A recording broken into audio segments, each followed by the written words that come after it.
दाबै दाबै थैलांगोन नों फैफिन होनना खावलायदों दुखुथिया धर्मे बसुमतारिया गावनि फिसायखौ।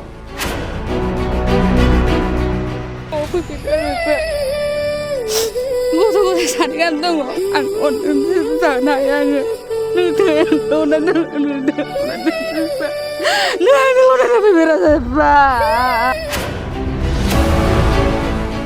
बिस्नाथ जिल्लानि सिङाव थानाय सेलाइखाथि हालामनि खमाबारि गामिनि थागिबि कमल बसुमतारिया गावनि आंगो बिसि धर्मे बसुमतारि आरो सानै उन्दै उन्दै गथ'खौ गारना साखाथिनिनो पारसलगि गामि मुस्रि सुकन बसुमतारिनि बिसि सासे उन्दै गथ' फिसा गोनां मिनुथि बसुमतारिखौ लाना थांनाय शनिबार खालारखालिनिफ्रायनो लांखारलायनानै दं।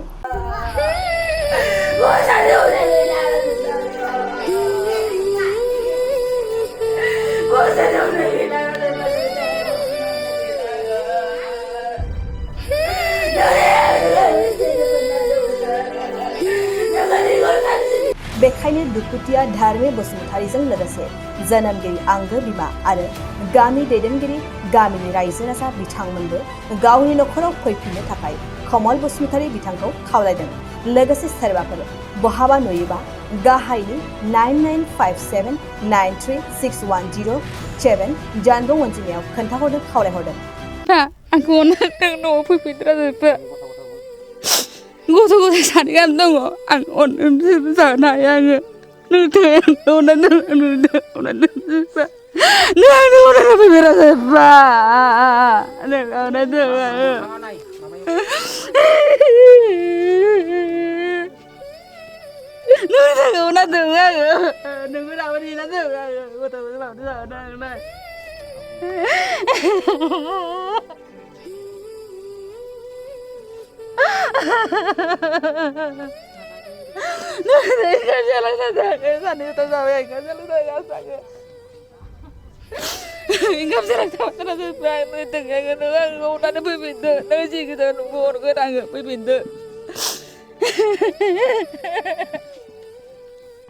बा सना नों थांनायनिफ्रायनो दुखु जोंहा रावबो ओंखाम दैयानो गैया।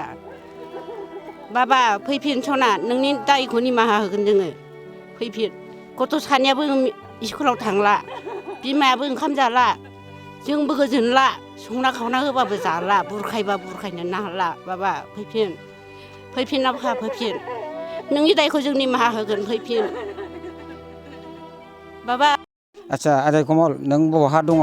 नोंनि गथ' गथाय बिराद आलाय सिलाय जाबाय। उन्दै उन्दै बैसोनि गथ'खौ नोङो बिमा बिफा बुरि बोरायखौ गारनानै दिनै मोनसे जाथाय जालांबाय नोंनि साननायाव। मानो होनब्ला पारसलगि गामिनि मिनुथि बसुमतारिखौ नों दोनखारलांबाय लोगोसे आरो नोंनि फिसा फिसौखौ गारना थांबाय। मिनुथि बसुमतारिनियाबो फिसा दंमोन। हौवाया एसे गोजानाव खामानि मावो बेंगालराव आरो 2 बोसोर 3 बोसोरसो जाहैबाय। लोगोसे बिनि फिसाया सासेया हिन्जावनि गथ'आ हिन्जावसा सानै बियो सासेया 18 बोसोर सासेया 12 बोसोरनि। दा बेखौ जोङो गोसोखांनानै गुलाय गुजायखौ दा मावसै जोङो फैफिननायखौ मोजां मोनदों फैफिन नेदों जोङो गासिबो जोङो अबावबा लोगो मोनोब्ला रायजो राजा जोङो बे भिडिअनि दारैनो नोंथांमोना जोंनो जानबुं नम्बराव माबा हरोब्ला जोङो नोंथांमोननिफ्राय जोङो बे सानैखौ जोङो जानबुं नम्बरजों नागिरहैनाय जागोन। आरो रायजो राजाया बहाबा सोरबा लोगो मोनदोंबा जोंनो बे जानबुं नम्बराव हर आरो जों बेखौ लुगैफिनदों आरो बिथांखौ जों फैफिननो लुगैजादों आरो माने बोराय बुरैथार मावनो हाया। बेखायनो कमल आदै कमल नोंथाङा जों गामियाव जेयानो जाथोंसै जों फैजानायखौ लुगैदों गामिनि रायजो राजा गासैबो। मानगोनां जोंनि बिश्वनाथ आन्चलिकनि जोंहा आबसुनि आफादगिरि नोंथां आरो लोगोसे दिनैनि बे निउस लाइट फैलायनाय लाबोनो हानाय सारमोन आरो लोगोसे बे गामिनिनो थागिबि खमाबारि गामिनि कमल बसुमतारिया थांनाय सनिबार खालि गोमानाय जादों।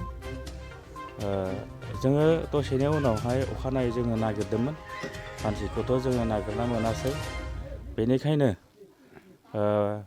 पासलगि गामिनि बिनति बसुमतारिखौ बिथाङा लांदों।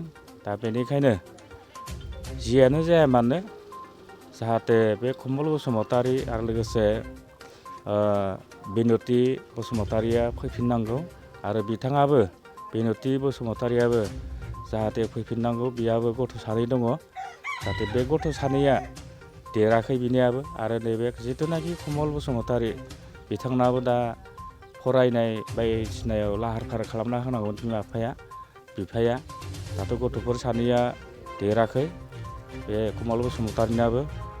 बेनिखायनो जेरावखि थाया मानो गिदिंनानै न'खराव फैफिननांगौ बिथांमोना आरो लोगोसे आइ आफामोनाबो जेरावखि नुयो बिथांमोन सानैखौ जेन माने खोन्थानांगौ आरो मदद खालामलायनांगौ बिथांमोनखौ जोंनो नांफिनगौ। आरो जोंबो रायजो राजा जानानै नागिरदोंमोन जोङो नागिरनानै दिनैनि समसिम जों नागिरनानै मोनाखै। बेनिखायनो आइ आफाया जेरावखि नुवा मानो बेनिखायनो रायजो राजाफ्रा अननानै जाहाथे बे कमल बसुमतारिखौ आरो बिनति बसुमतारिखौ जोंनो नांफिनगौ। ओंखायनो बेखौ बुंनानै दिनैनि बे खमाबारि गामिनिनो आफादगिरिया लोगोसे नेहाथारिखौ मान नोंथाङा सरखारि साख्रि नागिरदोंना? नोंथांनि थाखाय मोनसे गोजोनथाव खौरां। नोंथांनि थाखाय दं एडुकेट पइन्ट, जेराव नोंथाङा सोलोंथाइ लानायनि गेजेरजों सरखारि साख्रिनि गुबुन गुबुन रोखोमनि गोब्राब आनजादफोरखौ उथ्रिसारनो हागोन आरो गावनि आथिङाव गसंथानो हागोन।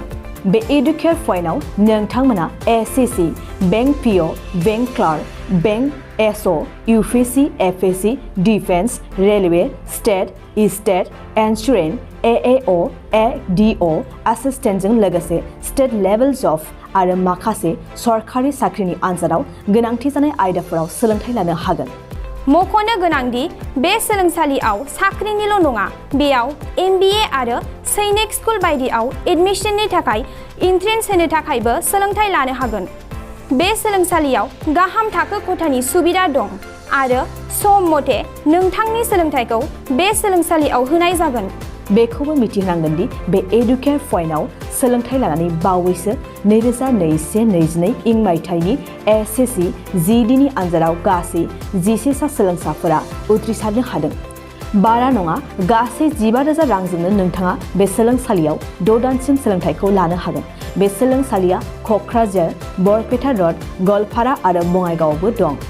क'क्राझाराव सोलोंथाइ लानो गोसो गुदुं जानाय सुबुंफोरा 70020263133 9101536360 70020263133 9101536360